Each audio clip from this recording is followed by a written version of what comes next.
Hello दोस्तों, SR centre 2.0 YouTube channel में आप सभी का पहली बार की तरह स्वागत है, वेलकम है। आज हम लोग विनोबा भावे यूनिवर्सिटी का सेमेस्टर 6 का मेजर 13 पॉलिटिकल साइंस का विद्या गैस देखने जा रहे हैं। तो चलिए क्वेश्चन इसको देखते हैं। दोस्तों, आप लोग से रिक्वेस्ट है कि यदि आप लोग इस चैनल पर नए हैं तो चैनल को सब्सक्राइब जरूर करें और शेयर करें ताकि हम वीडियो को जल्द से जल्द और अपलोड कर सकें। तो आप लोग इसके लिए अपनी योगदान ज़रूर दें। चलिए क्वेश्चन को देखते हैं। पॉलिटिकल साइंस है, इसको तीर को सही कर लेते हैं थोड़ा। राजनीतिक विज्ञान यानी कि पॉलिटिकल साइंस मेजर 13 और सेमेस्टर 6 का है।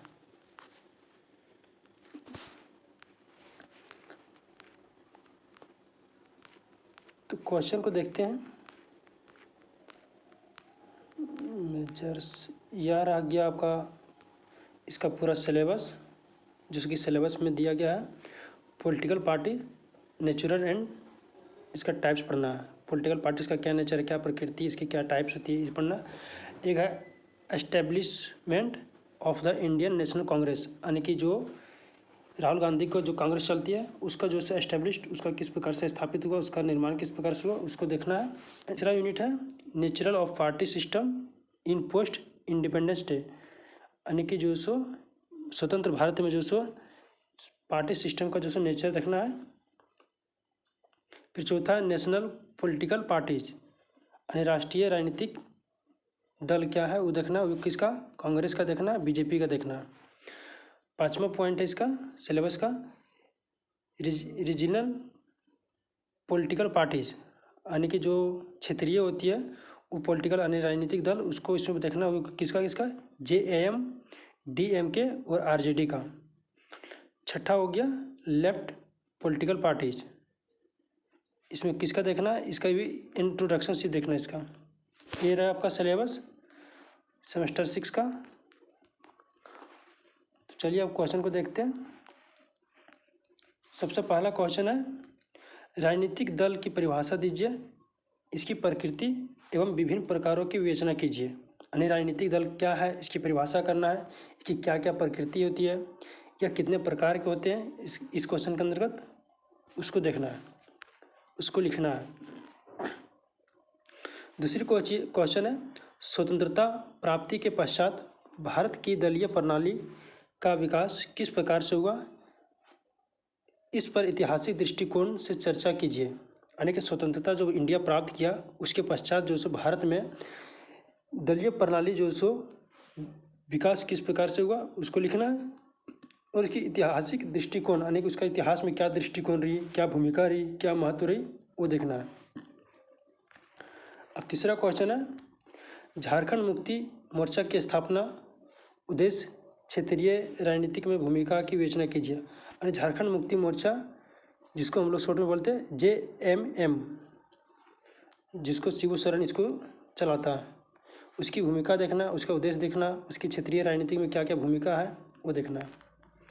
पांचवा क्वेश्चन है राष्ट्रीय जनता दल की वैचारिक आधारशिला, नेतृत्व और सामाजिक आधार पर चर्चा कीजिए। यानी कि जो राष्ट्रीय जनता दल है जिसको हम लोग बोलते हैं RJD, ठीक है, उसकी क्या वैचारिक आधारशिला है, उसका नेतृत्व के कैसा है, कौन करता है, और उसकी सामाजिक आधार पर उसको वर्णन करना है, चर्चा करना है, समाज में किस प्रकार से उसका क्या काम है, क्या योगदान दे रही है समाज में।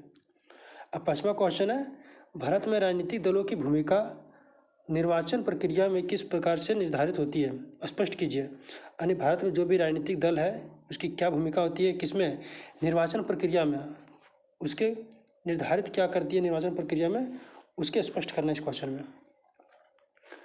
अब छठा क्वेश्चन है भारत में चुनाव सुधारों की आवश्यकता एवं राजनीतिक दलों के योगदान पर चर्चा कीजिए। यानी भारत में जो चुनाव होती है, इलेक्शन होती है हर 5 साल में, मुखिया का चाहे तो विधायक का चाहे तो फिर सांसद का, उसके सुधारों में जो सो क्या आवश्यकता होती है, उसके सुधार पे आवश्यकता है, राजनीतिक दलों की क्या योगदान होती है इस सुधार में, चुनाव के सुधार में, उसका वर्णन करना है। अब 7वां प्रश्न है भारत में राजनीतिक दलों की कार्यप्रणाली एवं वैचारिक अनुशंसा की स्थिति का विश्लेषण कीजिए। यानी भारत में जो राजनीतिक दल है उसकी क्या कार्यप्रणाली है, कैसे कार्य करती है, वो लिखना, उसकी वैचारिक अनुशंसा स्थिति का विश्लेषण करना है। अब 8वां क्वेश्चन है, भारतीय राष्ट्रीय कांग्रेस के वैचारिक दृष्टिकोण एवं संगठनात्मक ढांचे का विश्लेषण कीजिए। यानी जिसको हम लोग इंग्लिश में बोल सकते हैं इंडियन नेशनल कांग्रेस, इसकी क्या क्या वैचारिक दृष्टिकोण है, क्या क्या इसका संगठनात्मक ढांचे हैं, उसको लिखना है। 9वां क्वेश्चन आ गया, भारतीय जनता पार्टी के उद्देश्य यानी कि 9वां क्वेश्चन है, भारतीय जनता पार्टी का उदय, विकास, वैचारिक आधार की आलोचना व्याख्या कीजिए। यानी कि भारतीय जनता पार्टी जो है उसको जिसको बीजेपी बोलते हैं, उसका उदय यानी कि उसका उदय किस प्रकार से हुआ, उसका विकास किस प्रकार से हुआ, उसकी वैचारिक आधार के आलोचनात्मक यानी कि उसकी आलोचनात्मक भी ध्यान में रखते हुए इसकी व्याख्या करना है। अब 10वां क्वेश्चन हो गया, भारतीय राष्ट्रीय कांग्रेस की स्थापना किन परिस्थितियों में हुई, इसकी स्थापना का क्या उद्देश्य है। यानी कि जो भारतीय राष्ट्रीय कांग्रेस है, जिसको हम लोग बोलते हैं इंडियन नेशनल कांग्रेस, जो किसको हैंडल करता है, राहुल गांधी, इसकी स्थापना किन परिस्थितियों में हुई थी, इंडिया में क्या ऐसी परिस्थिति थी राजनीतिक क्षेत्र में जो इस कांग्रेस की स्थापना हुई इस पार्टी की, तो इसका स्थापना का उद्देश्य क्या है, वो इसके बारे में चर्चा करना है। अब 11वां नंबर क्वेश्चन है, राजनीतिक दल लोकतांत्रिक की रीढ़ है। यानी कि राजनीतिक दल लोकतांत्रिक की रीढ़ होते हैं, इस कथन के आलोक में राजनीतिक दलों के स्वरूप एवं महत्व की व्याख्या कीजिए। यानी कि राजनीतिक दल लोकतंत्र की रीढ़ होती है, ये तो हम लोग भी जानते हैं। तो इस कथन में जो राजनीतिक दलों की स्वरूप एवं महत्व क्या है, किस प्रकार से उसके रीढ़ की तरह कार्य करती है राजनीतिक दल, इसमें वो लिखना है। अब 12वां नंबर हो गया, कांग्रेस प्रणाली के विकास की प्रक्रिया पर प्रकाश डालिए। नेहरू काल में कांग्रेस की विशेषताओं की चर्चा कीजिए। यानी कांग्रेस प्रणाली जो विकास की प्रक्रिया किस प्रकार से विकास करती कांग्रेस प्रणाली, कांग्रेस की पार्टी, उसके प्रकाश डालना है। नेहरू काल में जो पंडित जवाहरलाल नेहरू जब थे उस काल में कांग्रेस जो क्या विशेषता थी, किस प्रकार से कार्य करते थे, उसको भी ध्यान में रखते हुए करना है, क्योंकि नेहरू जी कांग्रेस के साथ स्थापना किए होंगे शुरू में। अब होगी 13वां नंबर क्वेश्चन,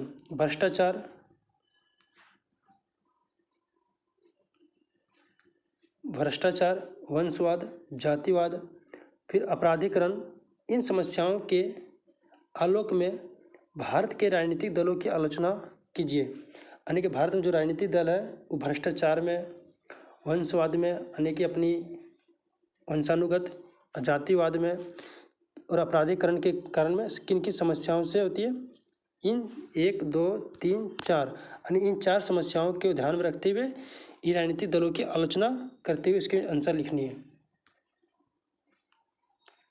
अब 14 नंबर क्वेश्चन है, भारत की दलीय प्रणाली बहुदलीय प्रणाली के निकट है, इस कथन की विवेचना कीजिए। यानी भारत की जो दलीय प्रणाली, भारत में जो बहुत सारे राजनीतिक दल होती है दलीय प्रणाली, वो बहुदलीय प्रणाली के निकट है। यानी कि बहुत से दल जो इसमें मिलके बनाते हैं दलीय प्रणाली, तो बहुदलीय प्रणाली के निकट में है, तो इस कथन की विवेचना कीजिए, इसको वो लिखना है।